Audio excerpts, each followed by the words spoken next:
Naitwa Laventa, mkulima wa Kisaju, Kajiado County. Hizi kuku zetu ni 4000. Chakula nimekuwa nikitumia ya kuku ni ya Suguna. I started with crumbs. Crumbs zao ni nzuri sana. Inafanya kuku inakuwa na good immunity, ina develop vizuri. They are gaining weight fast. Sasa saa hii tuko kwa growers, layer mash ya Suguna. The birds are doing well. Wana enjoy hiyo chakula in comparison with the previous feeds which we were giving from another company. The nutrient content in Suguna feed is more imechanganywa vizuri as compared to other feeds.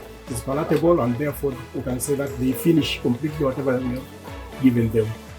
Na pia tunashukuru kwa ajili ya the technical staff ambao wamekuwa wakitutembelea hapa kwa ground. So I recommend Suguna feeds to all the farmers. You will not regret. Suguna feeds Zidisha faida.